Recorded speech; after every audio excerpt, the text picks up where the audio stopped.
Dunay duha ka klase sa kasing-kasing na ay balaan nga kasing-kasing, na asay kasing-kasing nga puno sa sala. Pangutan ako no na imong tupad ina kumusta man na imong kasing-kasing diha, balaan o bulaan? Mga igsoon, nganong nabalaan man ang kasing-kasing ni Hesus o ang kasing-kasing ni Maria tungod kay ang ilang kanunay gibutang sulod sa ilang kasing-kasing mao gyud ang gugma. Nya ang ilang unang gihigugma way lain kung dili ang Ginoo. Kita usahay ang mga binuhat mas Ginoo mo yatong gihigugma. Mao nang mahimog yung makasasala ang atong kasing-kasing dili balaan. Musugod na gitag higugma sa binuhat sa Ginoo, labaw kay sa Ginoo, awa na gyud, impas na kita diha dapita. Mao na ang atong isipon nga atong magbalantay mao gyud ang Ginoo. Nya kay siya may atong magbalantay, higugmao nato siya labaw sa tanan. Kamong mga ginikanan, dili mo magbalantay sa inyong anak. Ayaw sad mo pangambisyon nga kamoy mo bantay sa inyong anak. Kay murag nilabaw na unya ang imong kaugalingon kaysa Ginoo. Mga asawa, di sad mo magbantay sa inyong bana. Mausad ang bana, dili mo magbalantay sa inyong asawa. Labaw na gyud nga dili ta manghimantay sa atong silingan. Unsa man day sakto, mga ginikanan, itugyan gyud ngadto sa Ginoo ang inyong anak. Mga asawa, mga bana, itugyan ngadto sa Ginoo ang inyong kapikas. Ayaw na mo pag hasol-hasol ug bantay nila. Unsa may buhaton? Magsigi ra gyud tag higugma. Nya moingon dayon ta, unya pader ug magpakasa. Anha diha makita ang tinuod nga gugma. Kay ang tinuod di ay nga gugma matud pa diri sa atong ebanghelyo, nakasentro di ay sa makasasala. Di ba ang Dios gugma man, unya didto sa langit matud pang San Pablo, ang mahibilin didto sa langit human sa pagtuo, paglaom ug paghigugma, mawa ning pagtuo ug paglaom ang mahibilin didto gugma. Nya unsa may gisulti ni Hesus nga matud pa niya diri, sa ingon usab niini sultihan ko kamo nga mas dako ang kalipay didto sa langit tungod sa usa ka makasasala nga maghinulsol kaysa kasiyaman og siyam nga buutang mga tao.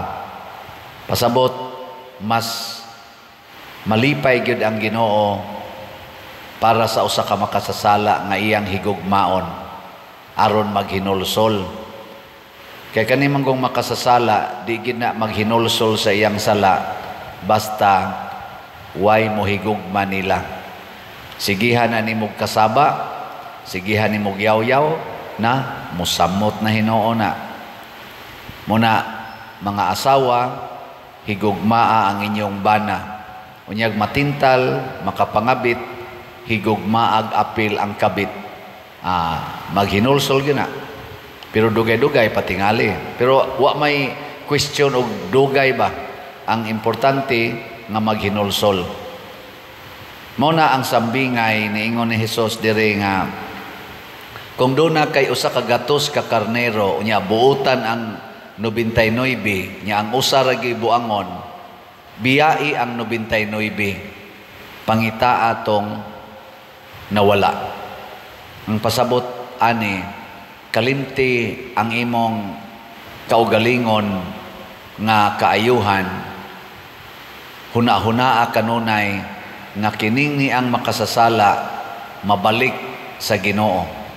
Ug unsaon pagpabalik nga ris Ginoo, pinaagi gugma. Mao nay gihisgutan diri sa atong unang pagbasa ni Propeta Ezekiel. Di ba niingon siya diri, nag-ingon ang Ginoong Dios, ako mismo maoy mangita mangita sa akong mga karniro, ingon nga ang magbalantay sa karniro mangita sa iyang karnirong nawala, pangitaon ko usab ang ako mga karniro.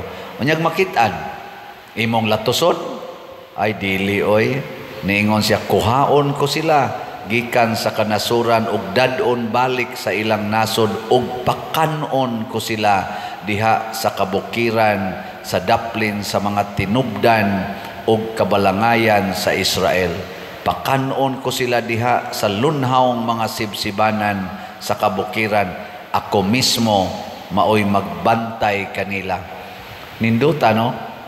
Pangitaon tas Ginoo aron pakanon, aron silbihan, dili aron yaw-yawan. Kamong mga ginikanan, pananglitan ang inyong anak nabuang nas computer, nya tuas computeran, nya inyong pangitaon, ikakita na ninyo nila unsa may inyong buhaton, pakanon o yaw-yawan. Congratulations kung inyong pakanon. Bitaw na nga naay nangutana nako, ay istorya-istorya, may pipila ka mga pare naghisgot manggod mi aning usahay magbinuang ba nga mga staff sa parokya, na ako no staff nila sa parokya nagbinuang, ilan ako nung gipailag kaso aron mutagam. Nya ngutana sila nako, ikaw padre nakasuway na ka ng staff magbinuang? Nako na, ay tsaka nang budispal ko sa kwarta. Nako unsa may imong gibuhat na imong gikiha? Nako wa, unsa man gi tukurag balay. Nako akong palakaw lang nya tagaan og separation pay nya ugway balay, akong tukurag balay, palitan ako giyuta. Ha? Onya nako mao man ay sugos Ginoo na tamparuson imong pikas aping patamparos ang pikas. So unsa may buhaton? Ihatag ang tanang pagmahal sa mga taong nanikas. Nganong nanikas man na siya sa imong kinabuhi, kay dautan pa ang iyang kasing-kasing. Nya kay dautan man iyang kasing-kasing, imo sa daing baslan og punishment, tagai gugma. Ihatag ang iyang gikinahanglan. Tanawa, di ba, musamot nagkabuang, pero ikaw sad musamot ka mahigugmaon. Pero sa tinud-anay baya, mga igsoon, 90% ambot og dili baka 99%. Ang taong makasasala kung makatilaw na siya gugma nga tinud-anay, mausad na molimpyo sa iyang sala og magbag-o sa iyang kinabuhi. Mao na nahimong balaan ang kasing-kasing ni Hesus, kay makabag-o siya og mga kasing-kasing. Dili matakdan og sala, pero kusog kay molimpyo og sala ang iyang kasing-kasing. So inaot unta kita dinhi, labi na gyud mong mga ato mga benefactors and donors, limpyo mamog kasing-kasing, padayon mog hatag sa inyong gugma dinhi sa atong parokya. Pinaagi aning ato mga slots na pamtay mga tukuronong mga balay na para sa ato mga kabos nga mga katawhan. Kasagaran ani nila di gini manimbang, kasagaran ani nila di gani ni hapit makailag Ginoo, pero tungod sa atong paghimog mga balay nila, daghan na kay nila ang nakailag Ginoo. So salamat kay ninyo sa inyong mahigugmaong kasing-kasing. Ug ato ning padayonon hangtod mobalik ta pag-atubang didto sa atong mahigugmaong magbalantay.